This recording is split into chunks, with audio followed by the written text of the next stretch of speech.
RJ Young. We are about to go live.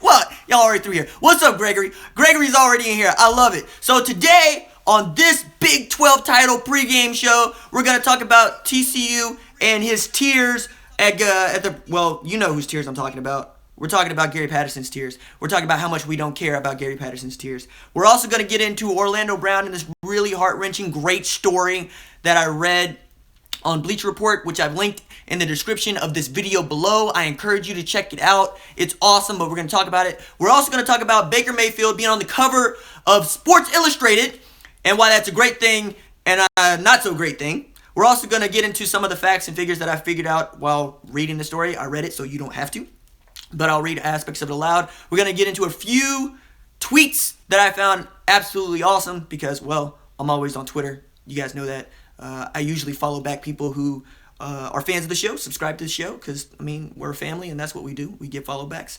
We're also going to get into the rankings. I got words about the rankings, fam. I'm not okay. But we'll get to that in a bit. We're also going to get into Bill Bedenbaugh being a finalist for the Broyles Award, which is given to the top assistant coach in all of college football. And we're also going to get into the biggest snubbing that I've seen since the college football rankings came out Tuesday, which happened this morning, when the Joe Moore Award neglected to leave the OU Sooners off the finalist list for best offensive line of the season. The best offensive line in college football. I don't know how you do that, but we'll get into that. But right now, I want to do the roll call like we do every single time we're coming through. So if you're on the roll, say what's up, say hi, and we'll get the shout out, man. Let me see who's in here. Let me see. JSL's in here. Dirty Jerry's in here. Dreadout's in here. What's up? Craig Walker. Hey, what's up? Medical, what's good? Pony, what's good? Yo, hey, Terry, what's up? All right, whoa, Gregory, Drake, Gonzo, Willie, Joe, Collins, Devin, Valerie, Lloyd, James, what's good? Man, all y'all being here, what's up? What's up, Al? What's up, Dallas? What's up, Lila? Storm Clouds. Clay, what's good? Jordan, Team Ray, Richard B in the house, Jake in the house, Michael, what's good? Raisin? I think it's Raisin. Justin, what's good? Raven, what's good?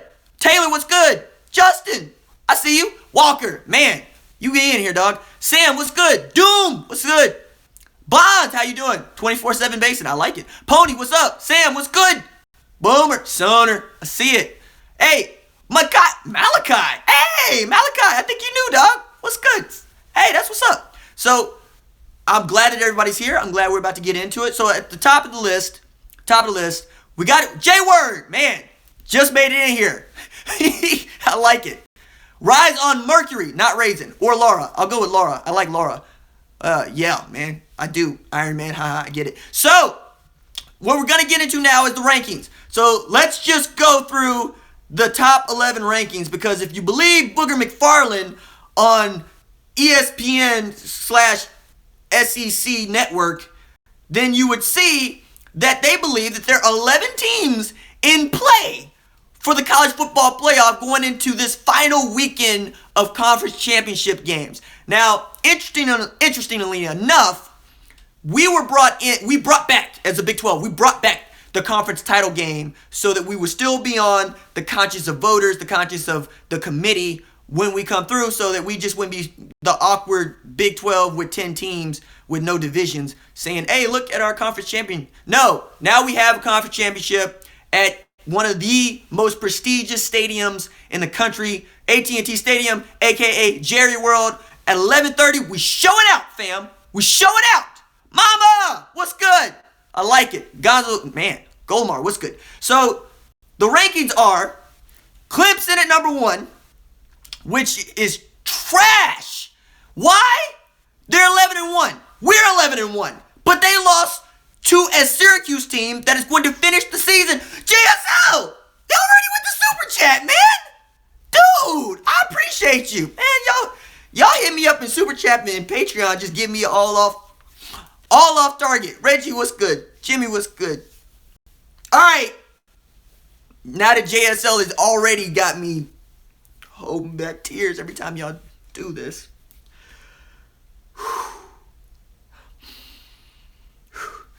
Clemson somehow, oh, there's Burn. Hey, Burn, what's good? Clemson somehow is number 1 ranked team in the country after having a really terrible loss to Syracuse, which is gonna just, I don't understand this bias. Look, maybe they got 3 good wins, but we got 3 good wins. And not only that, dude, we got a loss to a good, not great Iowa State team that has a chance to finish their season 8-4. Okay? So if we're talking about better losses, and I hate having a conversation about who has a better loss, but if we're having that conversation and you're using the gorilla math that the committee seems to be using on a regular basis, OU's the number 1 team in the country. I don't understand. Like, I'm just, but, all right, okay. At number 2, we got Auburn. Why is Auburn the number 2 team in the country when they have 2 losses? 2 losses. One of them's to Clemson. No, actually, see what I did there? They stopped Clemson. No, Clemson stopped Auburn. Doesn't matter, really doesn't, because 2 losses. Like, I was getting this argument the other day with Radio's Patrick Masaic, who's really cool, had me on Sports Animal. But we were talking about Wisconsin, and he was like, Wisconsin should be the number 1 team because they're 12-0. But I told him, tell me about that quality win against Northwestern, dude. Because tell me about that really quality win against a number 20 Northwestern. Because if you look at Wisconsin's schedule, it's also garbage. I mean, we use non-conference. It shows everybody in the country what you're about. Because we are Oklahoma and we don't back down from anybody, we call up Ohio State and say, do you want to play? Because we can go to your house, we can come to our house, all we need is a ball. You want to play? We call up LSU. You say, you want to play? You want to go after it? You want to find out who's good? You know, we call up teams that have prestige. We call up teams that have moxie. We call up teams that are consistently going to be good to play. Like Nebraska's back on the calendar. I want Nebraska to be good when we got to go see them. All right? Yes, we want to call up Bama. We've been talking about that. But if you look at our schedule, you look at our non-conference, it's not trash. It's not trash, right? So if your non-conference scheduling is like Baylor, circa Art Briles, or Oklahoma State, circa any year Mike Gundy's been the head coach, then no, you don't get credit for trumping FCS teams. You don't get credit for beating the hell out of Mercer. Seriously. Mercer was like, yeah, okay, we need the money, so come in here and stomp a mud hole in us and walk it dry. And now we got Alabama, rat poison, talking about this team deserves to be in the college football playoff because, well, they've shown that they're a good team. No, they haven't actually, Nick. They haven't. Who you beat? Who'd you beat, Nick? Outside of Mercer. Huh? Who else you beat? Speaking of which, you scheduled Mercer. Somebody pointed it out. I forget who pointed it out, but if you do it again, I'm gonna point it out. Somebody in the chat already said this, but you scheduled Mercer in November, in the month where you want to show out. You want to show out. You know, like what? Why would you do that? And then you go to Auburn and you get trashed by a Big 12 quarterback, I might add.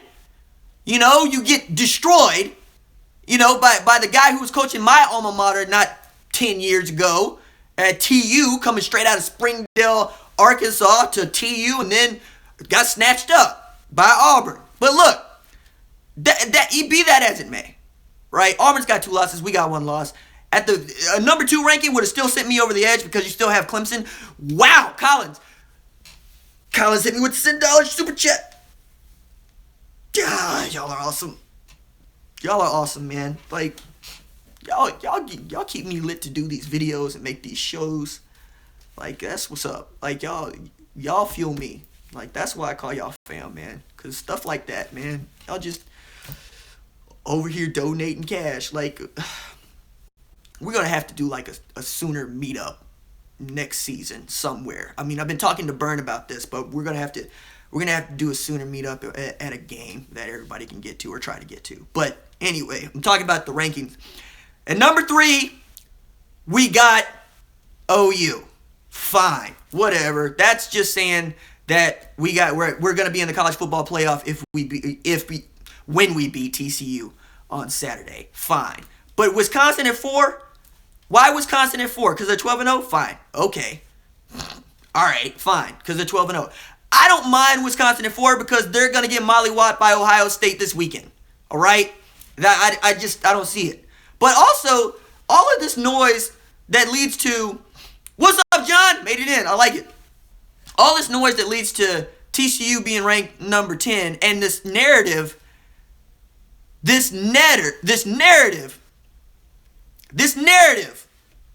has come out that says, what if TCU beats OU? How's that going to affect the college football playoff? Oh my God. They're already betting against us to lose. Come on. What have we done for you to bet against OU? Look, Bovada, an offshore sports book, has come out and said Oklahoma is now the favorite to win the national title in 2017. We're 4-1. The next closest is Alabama at 17-4. I mean, come on. Like, why does the college football playoff committee really watch football? Do they like college football? Because I don't think they like college football. Because if you liked college football, you could not realistically look at these rankings and defend them. You couldn't. You couldn't walk out into the street and tell me something about Sagarin ratings or strength of schedule. You couldn't. Because in no way could you rank one 11-win team, 11-1, to another 11-1 team, see this trash loss against Syracuse, see this loss against Iowa State and say, nah, Clemson's still better than OU. Look, maybe you want to put it on teams of the past because Clemson's been pretty consistent about 10-win seasons and they've won a national championship recently.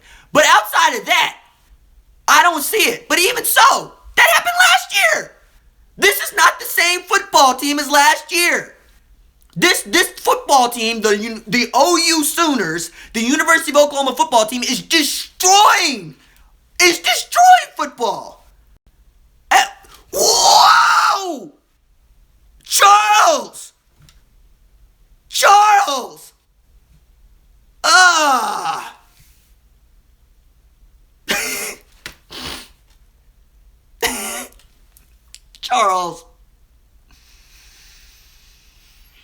I was mid-rant, Charles, and now...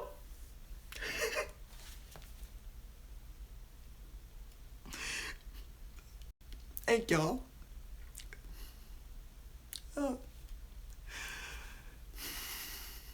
Thank y'all.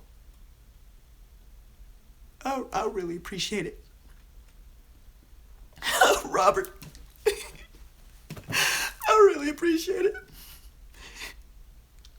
Y'all have no idea what that means to me. And subscriber base is growing and y'all stay in the comments and y'all...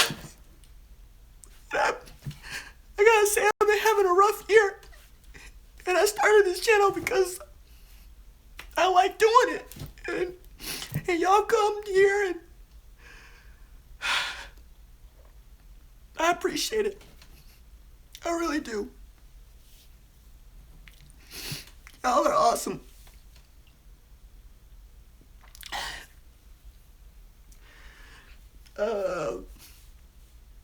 Hell, I gotta.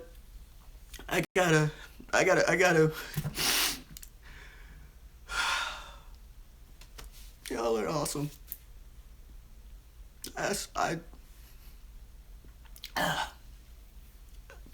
So, I want to get into something that Terry. I hope you're still in here because I'm gonna put Terry Beckham on blast here because she's got a really good point to make. She's got a really good point to make about the Joe Moore Award. If you don't know the Joe Moore Award is given away to...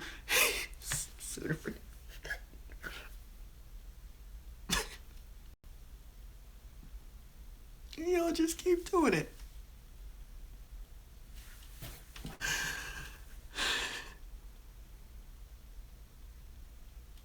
Thank you. Thank you.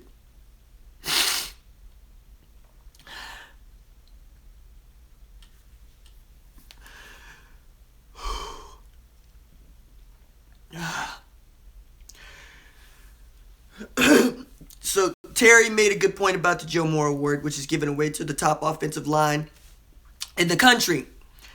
She says, I'm scratching my head on the Joe Moore Award snub. I looked at NCAA.com, and we are ranked number 1 in total offense in all categories. Total yards, yards per play, TDs, yards per game, number 1 in every single cat. Cody, thanks, man.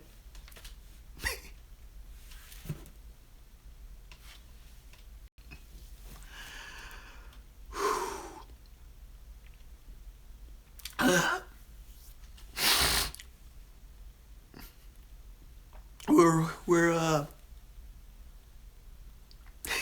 Blinken Riley. We're ranked number 1 in every single category, and yet Auburn, Alabama, Notre Dame are ranked number 18, number 22, number 26, respectively. And Auburn's offensive line allowed Clemson to sack their quarterback 11 times. 11 times in one game. And our offensive line just averages 593 yards per game. You know, just protects the Heisman Trophy winner in Baker Mayfield. You know, blocks for a more versatile running back than Joe Mixon. Like, that's not me. That's not my opinion. That's Lincoln Riley's opinion. Okay? That's the guy who's had the great just stable of running backs saying, no, Rodney Anderson's more powerful than Joe Mixon. They block for that guy. And eventually is going to have a first round draft pick in Orlando Brown. So I was incensed on Twitter. Some of y'all would have seen at that snubbing.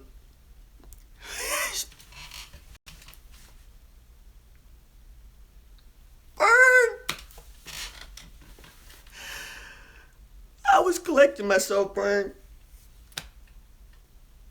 I was collecting myself.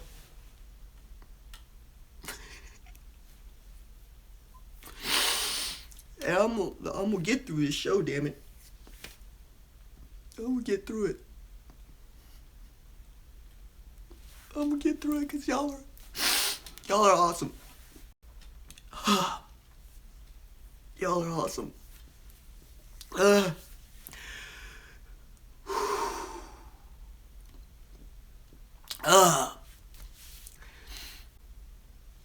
So it's also the offensive line that has Bill Bedenbaugh as its offensive line coach and the offensive coordinator at OU, who's, you know, just up for a Frank Broyles Award. No big deal there. So when you look at guys like Bobby Evans, and you look at guys like Drew Samia, and you look at guys like Orlando Brown, you can't even, how can you not look at that line? Look at Powers, man. How can you look at that line and not say that they're at the very least deserving of finalists and should run away with the award? I was very upset about that, and I tagged them. I tagged them over and over again. So I wouldn't be surprised if Joe Moore Award blocked me on Twitter, since it's the season of blocking if you disagree with somebody. You know. But to that end, I kind of want to segue into Orlando Brown's story, which might be another story that makes me cry on live TV. Thanks, Brian. So I encourage you to go to Bleacher Report and read this story by Jason King that was published yesterday about Orlando Brown and the road that he's been on to not just become the best offensive lineman in the country, but just to get to OU. I'll give you the highlights that I felt were worthy of talking about. But number one is the kid weighed over 400 pounds at one point, and his GPA was 1.7.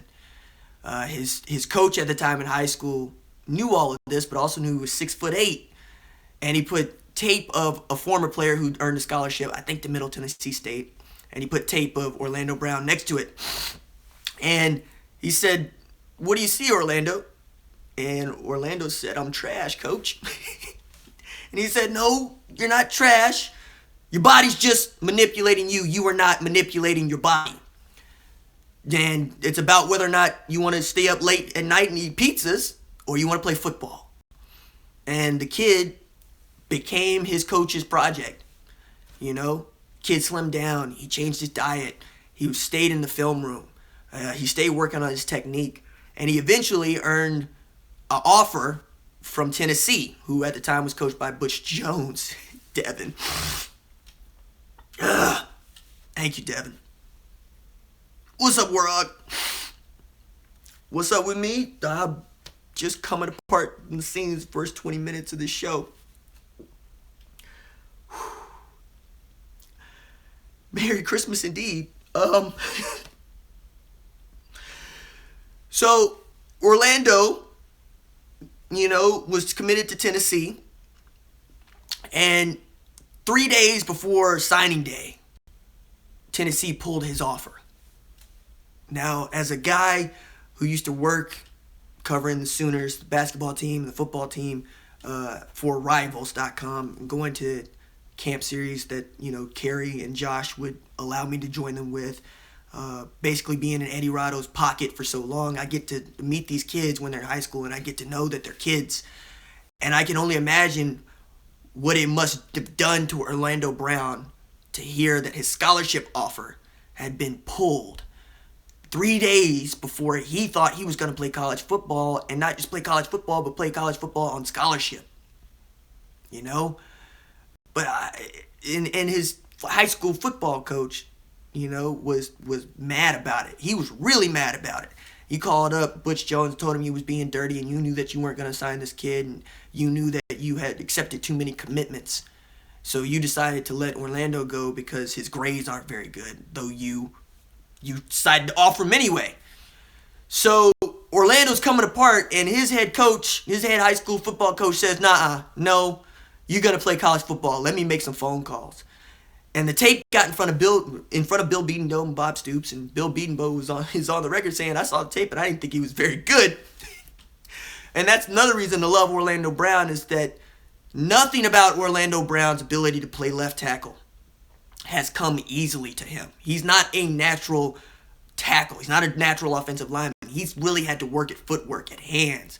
He's had to learn that his body is a tool. And he slimmed down to 365 after being 415. He listens, and he's a 3.0 student now. But the thing that I took away from this story is what his high school football coach did for him. We want our kids to play for that kind of guy. What's up, Braden?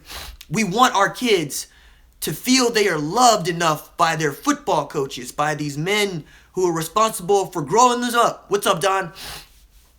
And to see that this guy decided that Orlando Brown was worth the effort, decided that he was worth the extra time in the film sessions, the extra time on the practice field, teaching him to squat like with the bar, no weights, just the bar, is such a big deal to me. I love football at every level, from pee-wee on up, man. But high school football will always have my heart. Yes, there is a link in the description, Laura. They'll always have my heart because of coaches like that who allow the Orlando Browns of the world to succeed. What's up, Andrew? Dr. RJ. Allow them to get a shot. And then when he got to OU, he wasn't a sure thing. They put him through his paces. He's had to work to start. He had to work to win that trophy. I mean, he just had to work for all of it. But it's such an awesome story, and I encourage you to read it. The link is in the description of this video, so please go check it out. But it just highlights more about this offensive line and how they could be passed over for that Joe Moore Award. Like that speaks to kind of the narrative that I've kind of seen all along. What's up, Kelly? Dr. Savage, which is.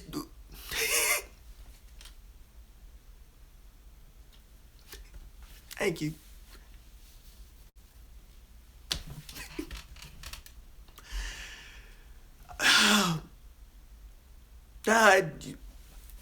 I know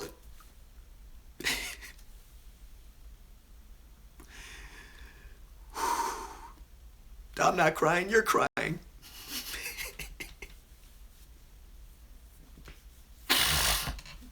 All right, Austin. I appreciate you, man. I appreciate you. Thanks for coming through.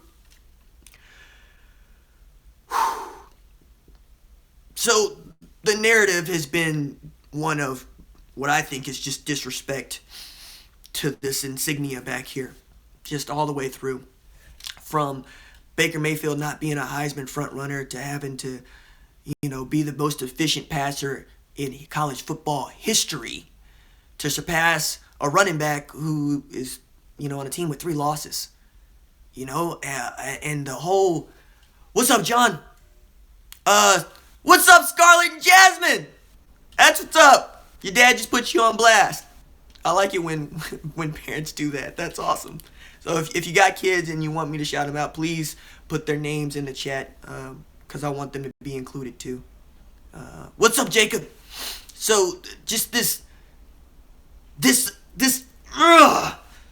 disrespect that keeps coming around to OU, and I don't understand it. I mean, I've heard perhaps we're like the Patriots, where everybody just hates us because we're so good, because when everybody else is at 6s and 7s, what's up, Claire? He just put you on blast, fam. It's cool. Make it most nice to see you get blessed for it. Thanks, James.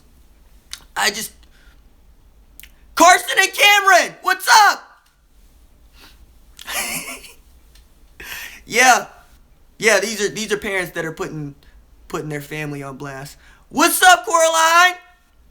Yeah, Dad just put you on blast. I like it. Stellan, what's up? Hi. I love it. Her eyes just bugged out. That's what's up. Kennedy, how you doing? That's what's up. Y'all are awesome. And my mama's in the chat, and I know my mama's probably coming apart at the seams. Speaking of my mama, what's up, Sheldon? Speaking of my mama, we re-recorded another Fire Mike Stoops the podcast that I'm going to put up on the Patreon site. Hey, Hunter said boomer. I like it. Where my mother tells a story about being in labor with me for over 2 days. She was in labor with me for 4 hours. She also tells you, what's up, Norman? She also tells you why she thinks Baker Mayfield is the best quarterback ever at OU. Which leads me back to the disrespect. The blatant disrespect at what kind of running backs we have, at what kind of wide receivers we have. And I guess it's because nobody expected these freshmen. Sooner, Kennedy! Your dad's awesome.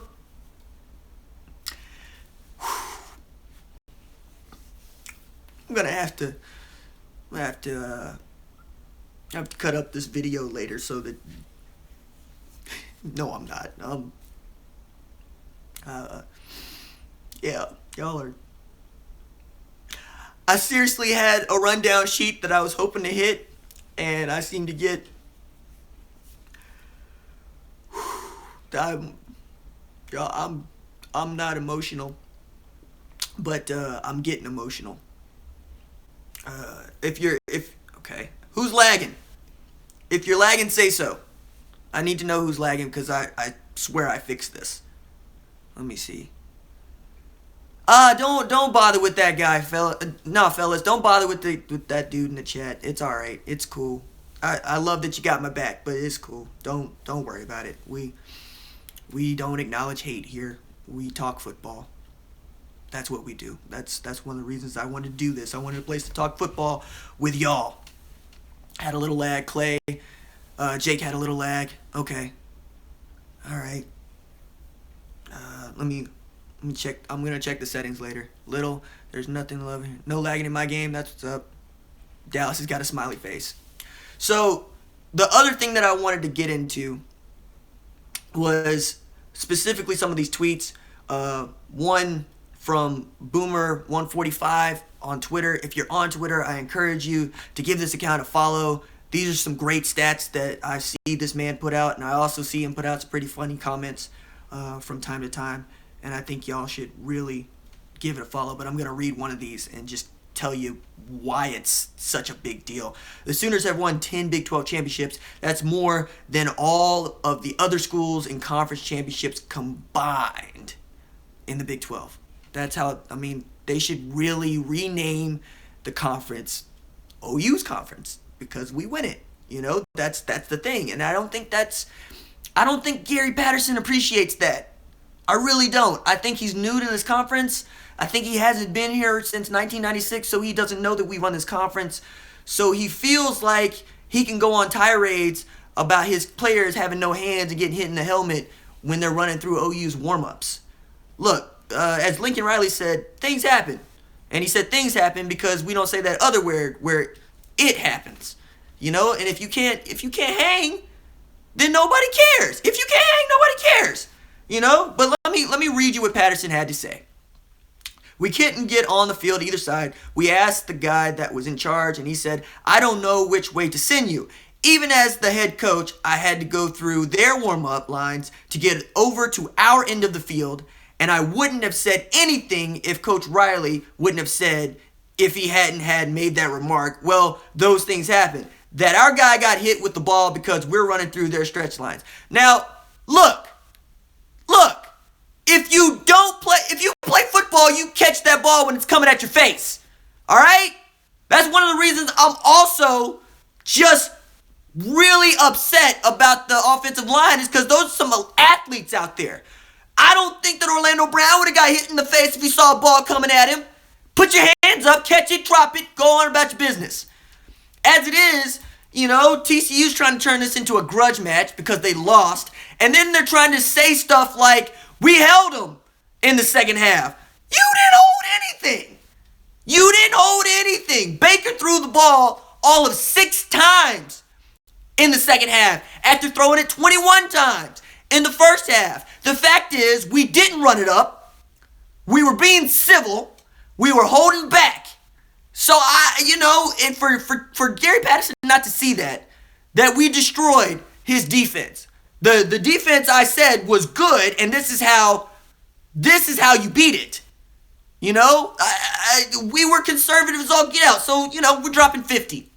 I say we're dropping 40 on Twitter. I'm marking it up. We're dropping 50. Hang half 100 on them.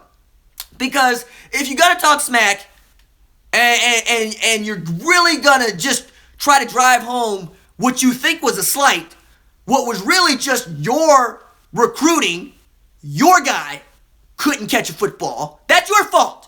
Take it up with him. The cameraman threw the ball. See? The cameraman threw the ball at him. That's Nancy. My girl. Is it Jamie? Jamie, what's up? That makes me upset. That makes me mad. Because now you're trying to stir the pot. And you're trying to stir the pot because you know that you could have had Baker Mayfield. You know this. You know it in your bones. He was going to go to TCU. He was going to go. All you had to do was offer him. But no, you got to talk to the kid about how small his hands are. And this is even after he was at Texas Tech and he'd shown he's the Big 12 Offensive Player of the Year. He's one of the Freshmen of the Year. And you still didn't want him. And now you see that he's not just a good quarterback, he's the best quarterback. He's the most efficient quarterback in college football history. That's a fact. And so you want to talk smack because you're bad at evaluating talent, not just you're bad at evaluating talent, you're going to try to talk noise about folks you don't think could play at TCU? Bro, man, I wouldn't even let my kid play at TCU with this kind of stuff happening at TCU. I used to like the TCU in the Mountain West, especially when they came into OU and showed they didn't have no fear. They broke up Bob's home winning streak, But if you're gonna talk noise, fine. We will destroy you on neutral ground. We'll call it Highlander. All right? Collins, I appreciate you coming through. There can only be one. Okay? And that's kind of the slogan around here. There's only one. There's only one. So between Gary Patterson, Kirk Herbstreit, Joey Galloway, Fine. ESPN as an entity. Only thing that's going to solve this is winning a national championship. And I love that the kids have a chance to see this disrespect in real time. Because Baker Mayfield saw the disrespect the Joe Moore Award showed to his offensive line, went to Twitter, right? And said, no, the best offensive linemen in the country live in Norman. You know, that's what he said. My man was slightly triggered. And as many of you have pointed out, it's fuel to the fire. It's just fuel to the fire. And that's what this team has been. And it's Baker Mayfield is the Pied Piper. They follow his lead. And if he gets fired up, he's not losing.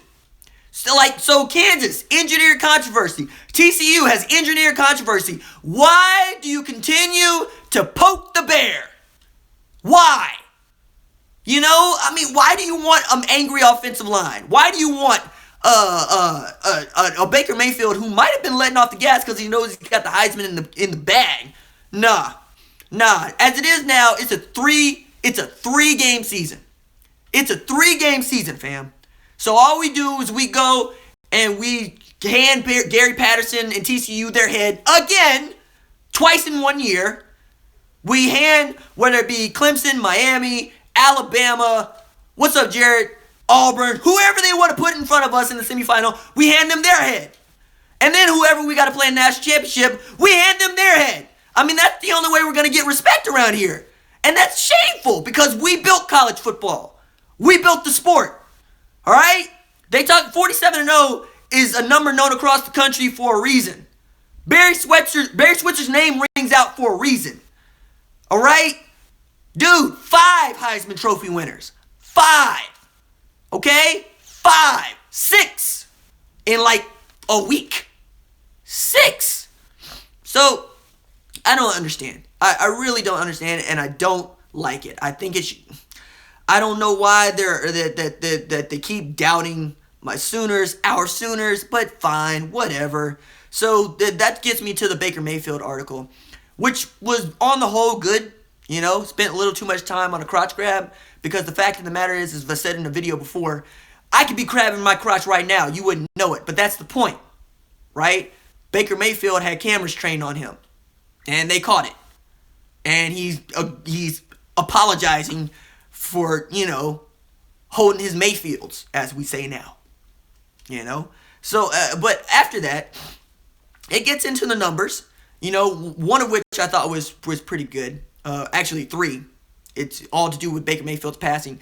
His worst games collectively have been 63% passing, 257 yards passing, and at least 2 TDs in every game. I don't understand. That's the best.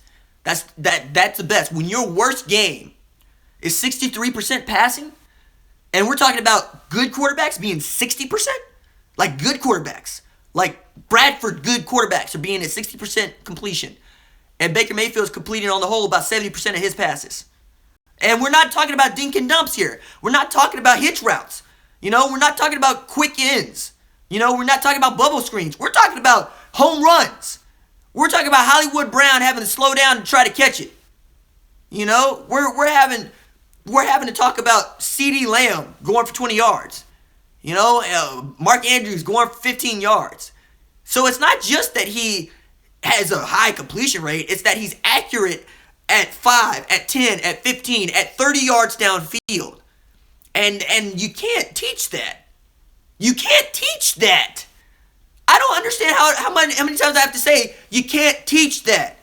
There are offensive coordinators that would kill for that kind of a player. Just over 71% for the season. Thank you, Brooke. They would kill for that kind of accuracy on the regular. And most offensive coordinators would tell you, I'm winning a national championship if my quarterback is completing 71% of his passes. And I think Lincoln Riley is thinking the same thing at this point. How could he not? But the other thing that I thought was good about the Sports Illustrated article, if you got 20 minutes, go read it. But it was that it brought up this specific instance that I try to hammer home, especially when I was covering OU and while I was in school at OU, which is how good OU's athletic program is at making money. Okay? At turning not just a profit, but a profit enough to subsidize higher learning, academics at OU. There's a sign outside of the Fred Jones Museum of Art that says admission is free to the museum courtesy of Sooner Sports.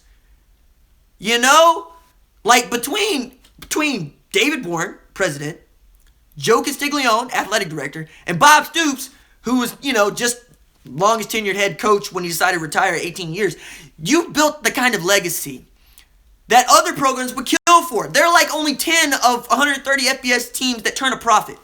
Not even turn a profit, that break even. Okay, and they're all names you know. They're like Ohio State, they're Michigan, they're Texas, they're Oklahoma.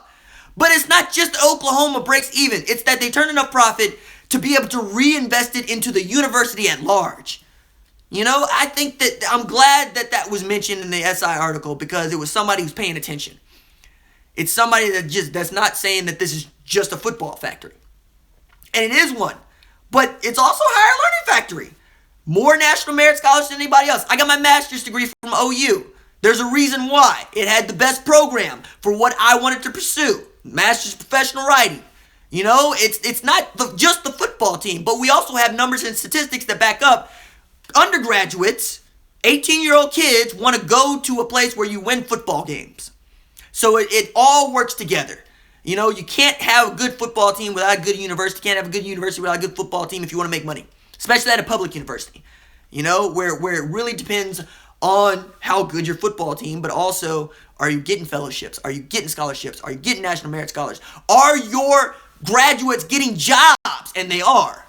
We work in the oil industry around here. We know from petroleum engineering. We know from mechanical engineering. We know from accounting. We know from business. There's many things we're good at. But the thing that gets people in the door is Oklahoma football. And I don't think you can discount any of that. You get you in the door with Oklahoma football, and you stay because the academics are awesome.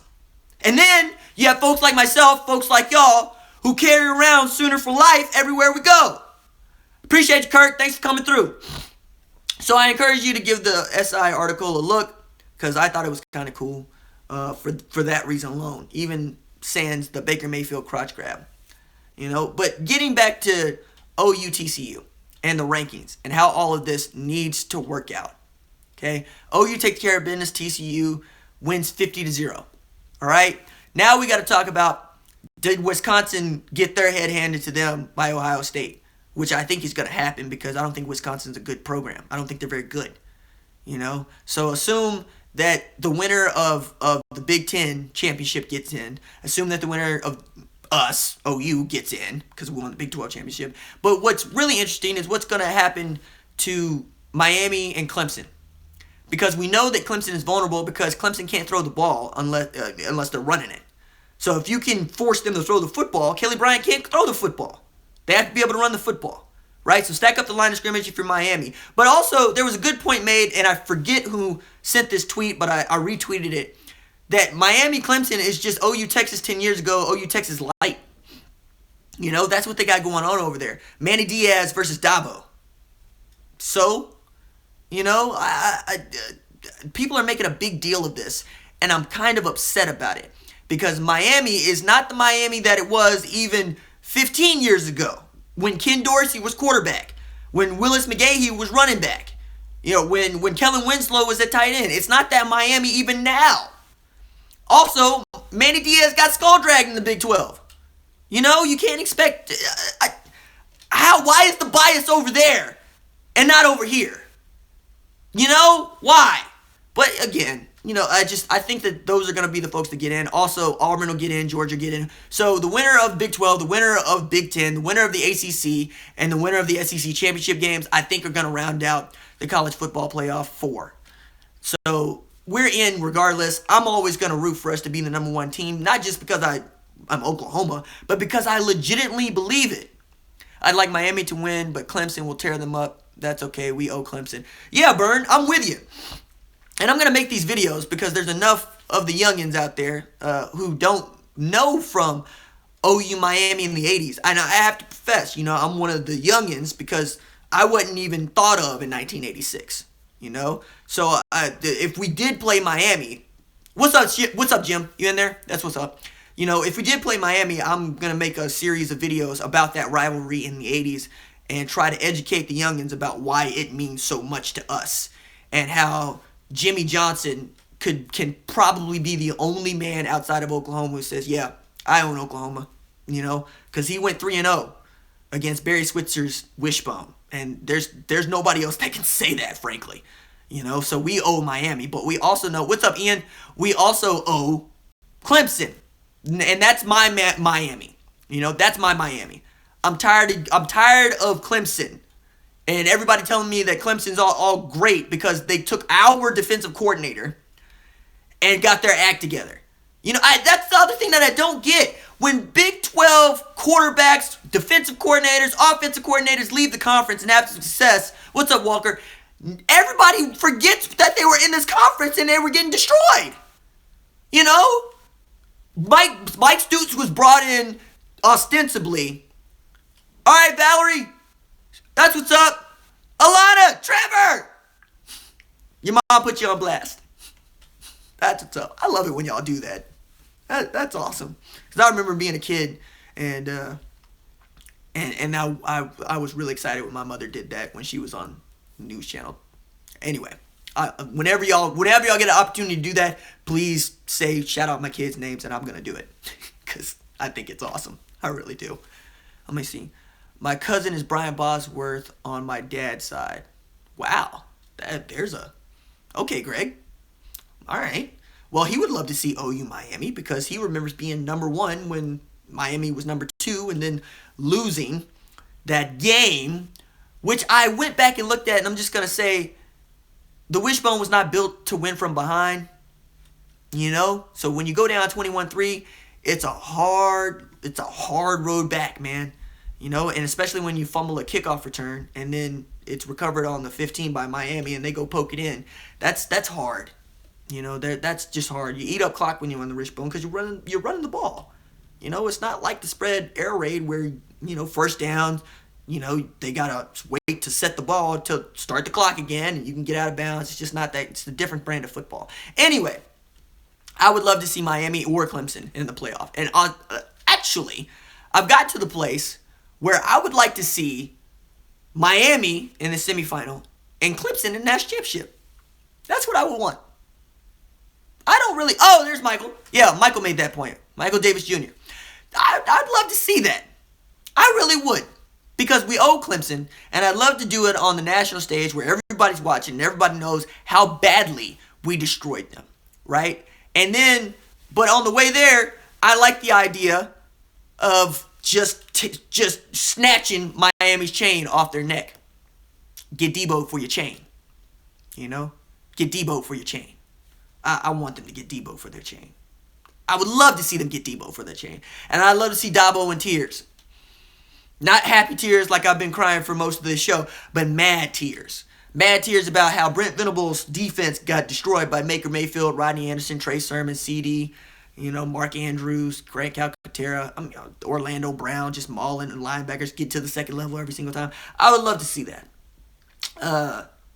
I guess the last point that I wanted to make before we hang it up for the night was look at how closely knit this football team is. That's another reason why I think this is such a big deal. All right?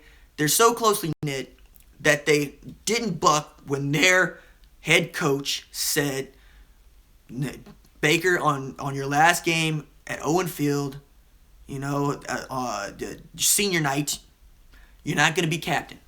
Not going to be captain, you're not going to start. You know? That's a big deal. And he was in tears.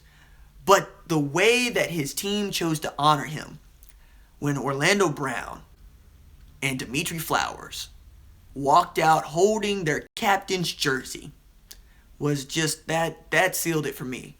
You know, we know that teams are close because they have to work together. They have to be in a weight room together. They just have to learn to like each other. They have to learn to be brothers. But it's one thing to say that, you know, because I played high school football and I wrestled in high school, played baseball, and we call each other brothers. But it's another thing to demonstrate that. It's another thing to demonstrate how closely knit you are by having the presence of mind to say, Coach, can we carry out his jersey? And Coach acknowledging how big a deal that is to everybody involved. Lincoln Riley might be like he might be, I don't know. Like, I want to look closely at their tree because he's got a lot of Bob Stoops in him. Just in his mannerisms, way he talks, with that real West Texas accent that I love. We don't talk enough about that. We don't talk enough about that accent that he's got. Also, if you watch the coach's show with Toby Rowland, he did throw shade at Baker Mayfield. Apparently, Baker can't shoot a basketball to save his life. He claimed that Baker Mayfield was so bad shooting a basketball that he's the kind of guy that you would only put in the game to go foul other dudes. Go foul the other team's best scorer. And I just thought that was awesome, And Lincoln has that kind of relationship with not just Baker, but most of his players. Somebody asked me what offense I'm most afraid of. I got to say, honestly, it's Auburn. It's Auburn if they get Carry-On back. If they get their running back, not the second string, but their first string running back. I'm scared of Auburn's offense because I think Gus Malzahn has Mike Stoops' number.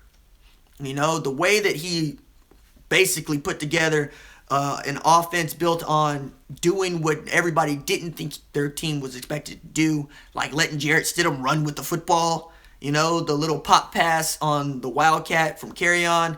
Like, Gus Malzahn has built a business on thinking out of the box.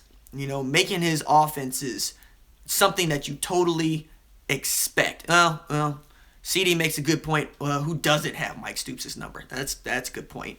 But even so, that's the offense that I'm most scared of. If you guys have more questions, please drop them in the chat, and I do want to address them. So yeah, I'm really up. I wouldn't want to see Auburn just because I think it's another shootout, and I would much rather not be in a shootout in the college football playoff. A Clemson doesn't scare me. A Miami doesn't scare me. And Alabama doesn't scare me. And Ohio State doesn't scare me. Honestly, because we don't even know what JT Barrett's going to look like or if he's going to be there. We know he's got a dodgy knee, and we know that we already destroyed him 31-16. They don't scare me. Not one bit. I was also asked about, Craig asked me, in an email. So if you guys get the net newsletter, you also have my email. So just email me questions or whatnot, and I'll hit you back. But I'll also answer them here. He asked me, is it me or is Schmitty kind of making the players slower? Because he was thinking about guys that had come out lately, and their 40 times when they came in and the 40 times when they're going out. And I'm saying that I think it's how kids develop. I think that's what it is. Go Georgia. John wants Georgia to win the SEC championship. I think it's how kids develop. Because I remember Kenny Stills came in with like a 4.5 40, and then I was shocked as everybody when I saw Kenny Stills bust out 4.2 at the combine. Like, he'd never shown that kind of speed while he was at OU. He was catch the ball, get down, catch the ball, get down, catch the ball, get down. Let me see, Joe Klatt picking Georgia to beat Auburn. That's from Lloyd. I think that's a smart bet because Auburn also poked the bear. We know you dropped them 40-6. We know that. But for you to just go out and say that you beat the dog stuff out of them, I think that's that's not smart because now that Georgia defense is all fired up. They want every bit of Auburn. And then you're not going to go in best case scenario for this weekend. I went through it, Brenton, and I think what it is OU drops half 100 on TCU. Miami or Clemson win, but what I hate about it is that both of them can't get in, right? Both of them can't get in. So Miami or Clemson's going to win, so we'd like to see a Miami or a Clemson, to be honest, for rivalry reasons. But Miami's not a good football team. They're sham. Okay, they're sham wow. Like when you scrub them up, they look good, but if you leave them alone, they're a hot mess. Like with that, they got exposed by Pittsburgh. Just got exposed. And if you get exposed by a team that Oklahoma State dropped near 60 on, and you also get exposed by a team that Syracuse beat Same Syracuse team to beat Clemson. I think the ACC is a wash. Like it's just not that good. Matter of fact, it's not even that it's not that good. It's that places like ESPN, Mark Schlavaugh tweeted out, who's on TV quite a bit, by the way, his job is to cover college football. And he managed to screw up in a tweet that OU beat Ohio State. He said Ohio State beat OU. Your job is to cover college football. Well, how do you mess that up? How do you mess up that OU beat Ohio State? Not Ohio State beat OU. And then goes on to say that his memory's wonky. I don't care about memory. There's this thing called the internet. There's this thing called Google. We all use it. So I was mad about that last night, on top of everything else to go on last night. Again, do we run it up on TCU, save our best? Yeah, I think we do. I think we run it up. Because save it for what? You can say what you've seen on film if you're somebody outside of this conference, but you haven't played us. You haven't seen the team speed. You haven't seen the men who are going to, let Obo just rush a quarterback and then see how big Obo is and see how fast Obo is, at real time. I don't think you can game plan for that, man. I think Gary Patterson's in the best position to beat OU than anybody else in the country, frankly, because he's seen them. And that was the thing where I wanted TCU in this game, but I was also kind of not wanting them in this game because Gary Patterson's great at adjustments on defense. That's what the defense is built to do. It's built to make the game simple for the players and hard for the coaches, which is the way it should be. So if he sees something, then he's going to do it. Now, on the flip side, since we're talking about Sports Illustrated, and I didn't bring up the Sports Illustrated jinx, and I feel like I should have, but I didn't want to because it's kind of real and it's kind of not. But it's not as bad as the EA Sports curse, which those of you who play video games will very much understand. Yeah, Michael's over here. Unless Obo's dropping into pass coverage. Golly. We don't talk about the mark on the flag. We don't talk about it. If you don't know, ask somebody in the comments. If they want to tell you about what it is, then that's on them. But I will say there's going to be a new t-shirt going up that was inspired by one of you, Andrew Southard, who said, I'd like to see a shirt that says, the flag stays. Because it does. We have not lost since I have hung this flag up. Now, it's not coming down. And it's not coming down till we lose, and I don't want us to lose. Speaking of not wanting us to lose, if Corso picks OU, I'm going to be mad. I'm going to be incensed. I'm going to be so mad. Why is our defense playing 9 yards off receivers? Nancy, that's what I've been talking about with Mike Stoops. Nancy, we asked that question for 5 years. Why are the DBs playing 5, 7, 9 yards off the ball? Why are they playing at first down range? We've been saying that for a very long time. JW says Corso can't spell OU. But you make a good, you're pointing out the things that we've been pointing out for years, it feels like. With this 3 down lineman stuff, when the defensive line unit is the best unit on that side of the ball. One of the most athletic plays that I saw all game against West Virginia was West Virginia had basically built this screen and had us dead to rights. They had it blocked up. Running back was going to go to the house. Crawford was going to go to the house. Amani Bledsoe, who's 300 plus pounds, came out of 3-point stance and ran that play down. He ran it down. How do you do that when you're 300 pounds? And yet, how do you not put 4 men on the line of scrimmage if you're Mike Stoops and you got that kind of talent? It's not a talent issue. Yes, B-Man said it best. It's not a talent issue. Can we pay Mark Stoops to go to Arkansas? Wait, somebody was asking for a shout out. Let me go find that. RJ, can you give a shout out to Caitlin and to Caden? Caitlin is my daughter who turned 21 this month. That's what's up. Caden is my 1-year-old. Center football watching buddy. Hey, start him out young. I like it. Caden, that's what's up. I appreciate you dropping that in there, Cody. I like seeing that kind of stuff. It's cool. So also, putting up on Patreon where I put up all the stickers. There's a Fire Mike Stoop sticker if you want to rock it. Shout out to Fugly, my dog. She's ugly. Burn stop. Devin, Mike, probably, yeah. Well, I mean, when you're running, but it's not even that he's running a 3-4. He's not running a 3-4. He's running a 3-3-5 modified. It's not a 3-4. I hate that people are trying to call it, like, I call it somebody's kind of laggy. All right, I'm going to get it fixed. But somebody, like, it's not a 3-4. I call it a 3-4, I call it a 3-4 under. They call it a 3-4 over. But what it is a modified 3-3-5. And the way that their talent structure is set up, it should be a base 4-2-5. And in my base 4-2-5 that I would love to see run next year, and I'm going to make a video about this because I think Caleb Kelly is the key to the 2018 defense. And by key, I means stick it in, turn it on, and he will make it run. Because if you have Kenneth Murray, who, by the way, is an athlete, is a bona fide athlete, and is going to win all kinds of awards in a couple years, and Caleb Kelly next to each other on top of a front man line, you're not going to get anywhere. You got to stop the run, and then you get to run your 5 defensive backs. You get to put Double Trey out there.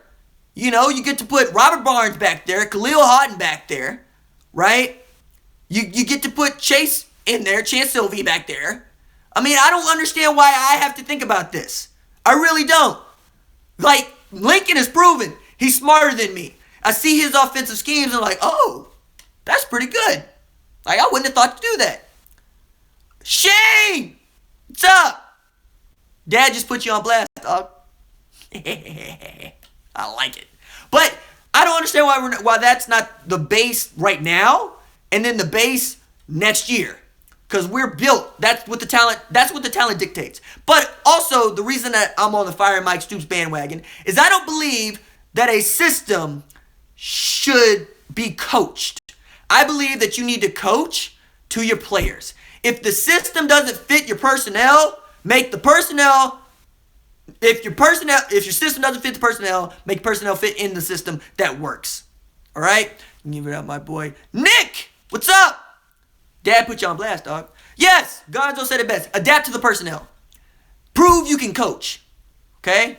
Because coaching means, hey, I got this group of players. Yeah, Romar's still out, John.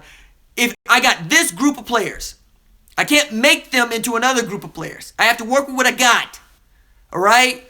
Barry Switzer didn't decide to run the wishbone because he didn't want to run air raid. He ran the wishbone because it worked with what he had. I don't understand. I don't get it. Like, why would you try to make a square peg fit into a round hole? Why would you need to do that? Fire Mike Stoops Pickett. Nah, Justin, we ain't Tennessee. I can't support picketing because that's too political. I'm for the hashtags. I'm for calling for him to be fired, but I'm not about to go out there and give this man a sign and walk around the stadium. RJ, that single most common mistake I see coaches make. Yeah, it really is.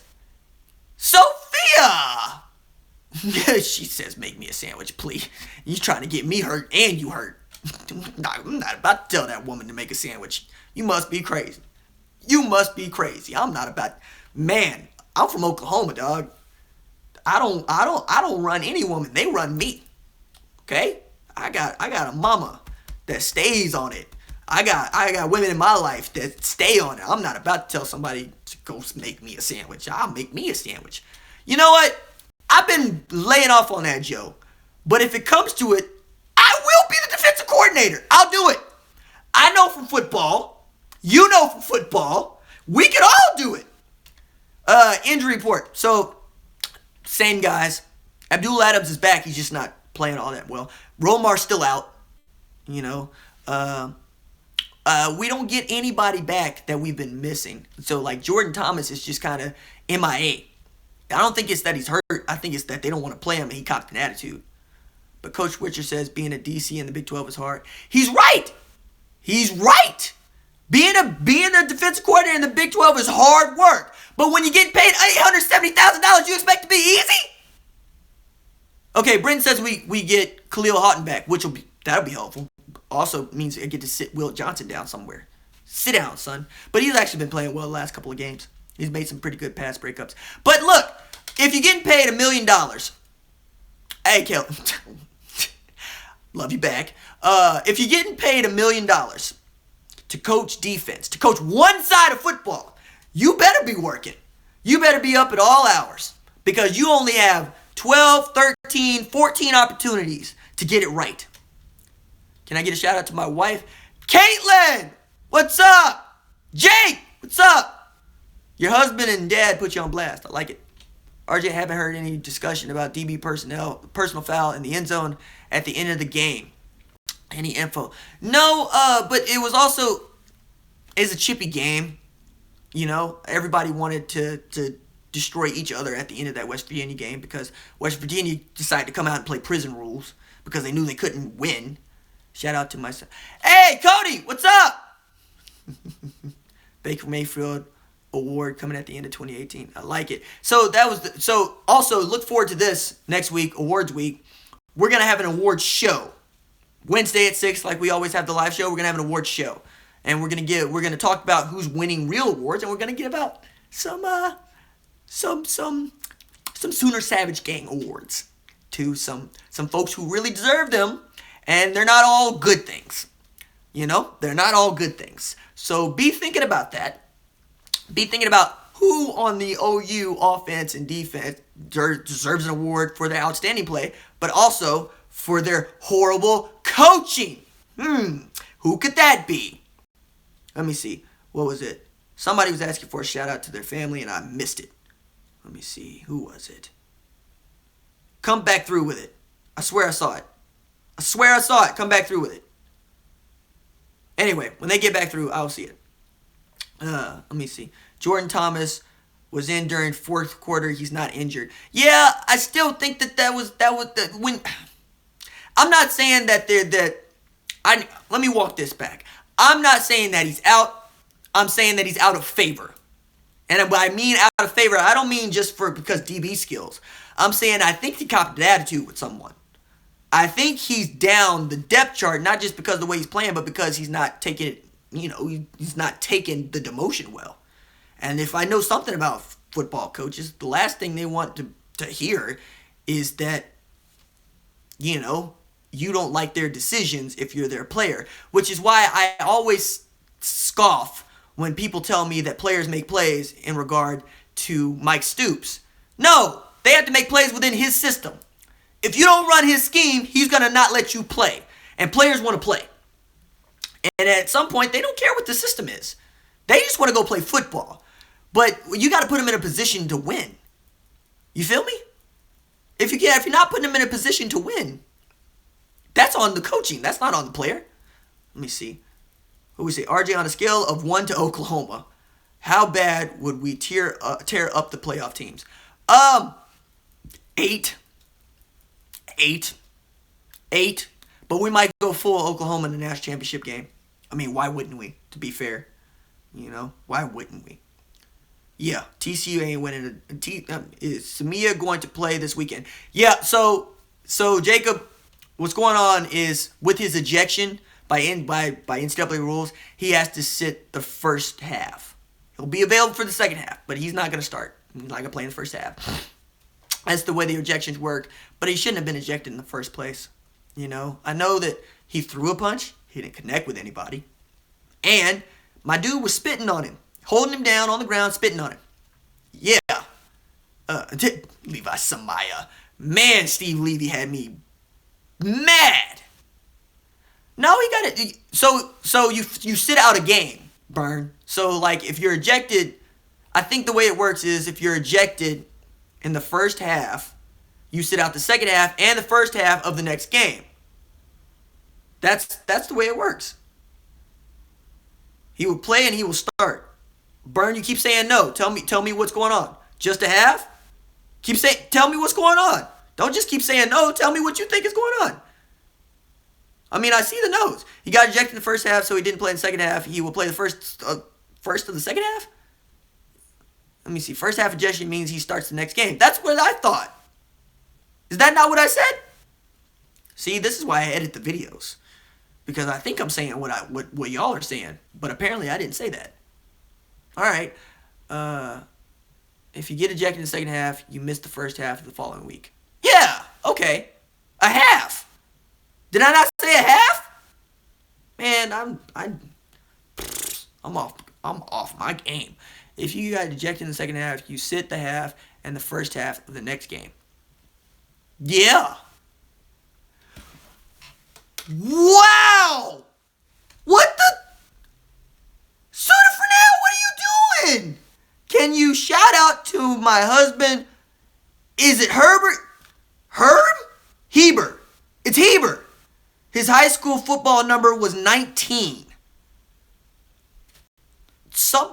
Somebody loves you, dog.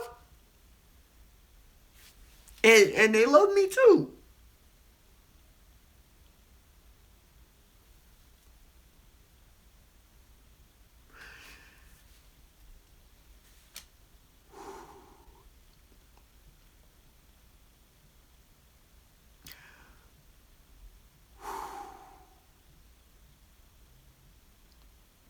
Heber. Heber, your wife's awesome. Heber. Heber.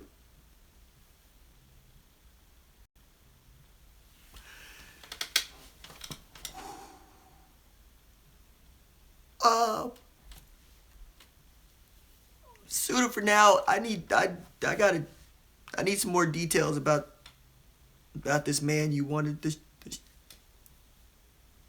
the shout out. Because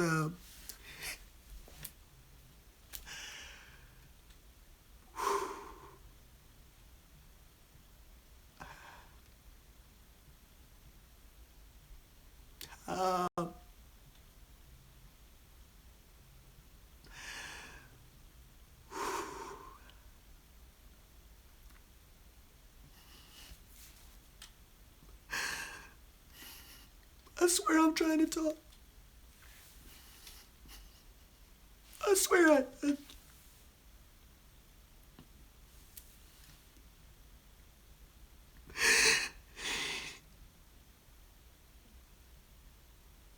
God damn it, I'm making a shirt. And it's gonna have your husband's name on it. We're gonna put this date on it.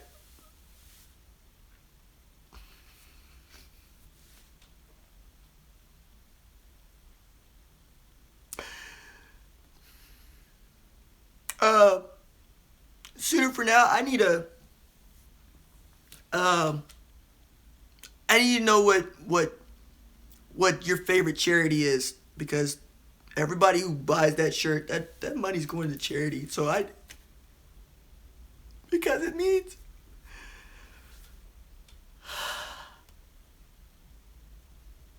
I can't say how much that means to me. I want to. I'm getting a PhD in English and I'm lost for words. That's terrible.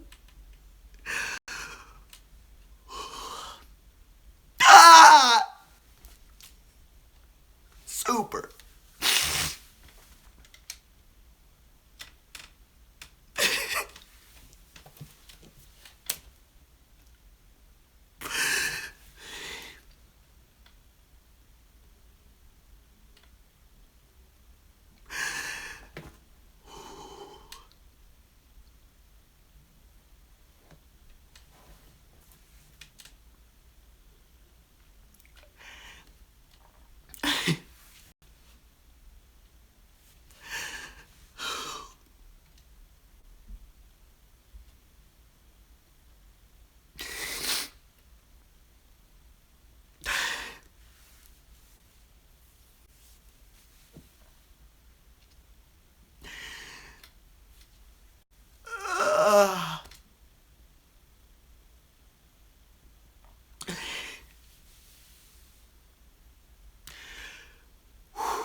Yeah.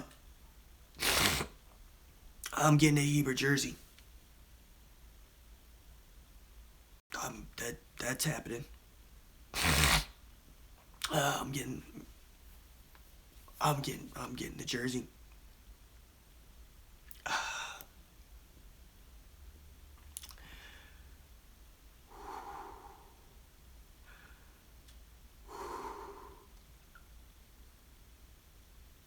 Yeah.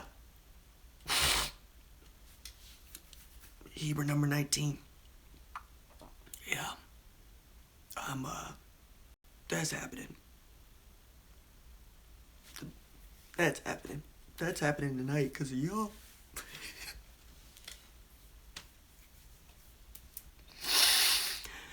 Started making these videos because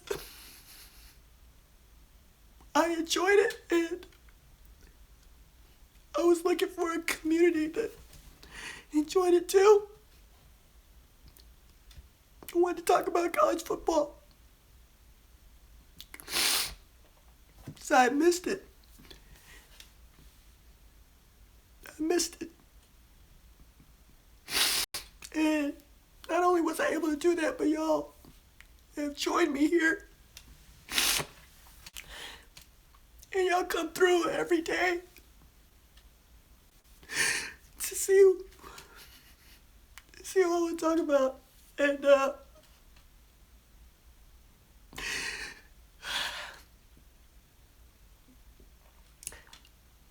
that means the world to me.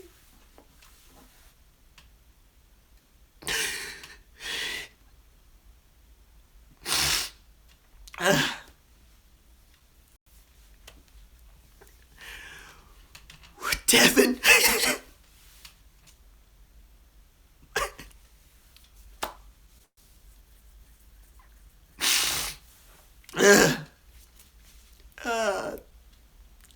Sooner Savage Gang, yo, man.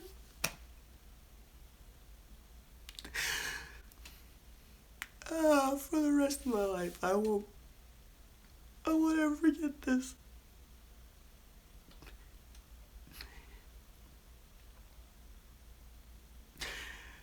Yeah. Yeah.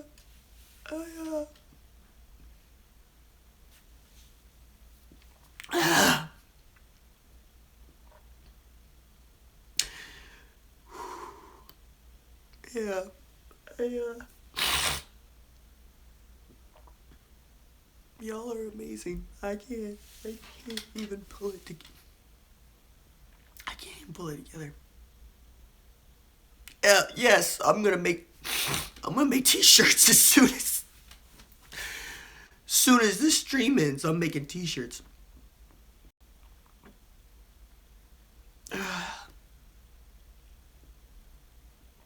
All right, let's do roll call. And yes, we do need to get together. We do need to get together. So if you're in the chat, please drop through. Gonzo, what's up? John, you're my family dog. Appreciate you. David, Cody, Joe, Greg, Ian, Derek, James, Walker, Nancy, Doom, Jimmy, Jay, Andrew, Jacob, Landon, Miss Donnie, Norman, Meekiggs, Daniel, Greg, Sam, what's good? Flay, Mama, Bryce, Dread, Super, Justin, Larry, Michael, Robert, get away from Abe, Dread, War Dog, Greg, what's up? Brenton, what's up? Kitty, what's up? Benji, John, Boss Nasty, Devin, Raven, what's good? Jay Word, what's good? Kent, what's good? John, I will. Jimmy, I'm gonna. Jared, JSL, to the heart, dog. Braden, Justin, Doe, Dirty, John, Pony, Crazy Engine, Jimmy, Joe, John, Miss Donnie, Lloyd, Bryce. All right.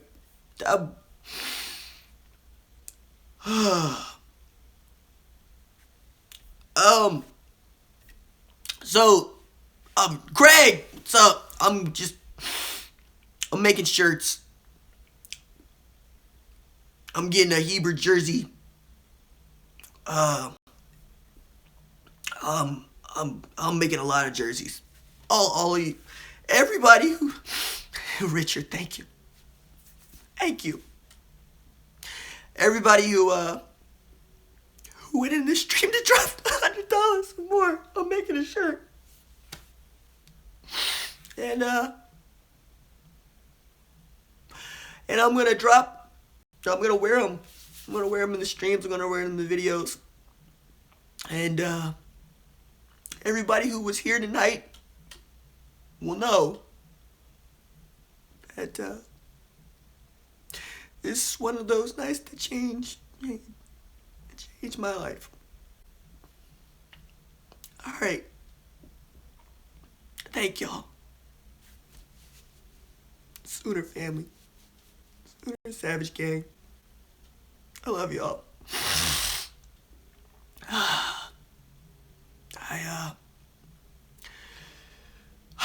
I'll see you tomorrow night, 6 o'clock. Deuces.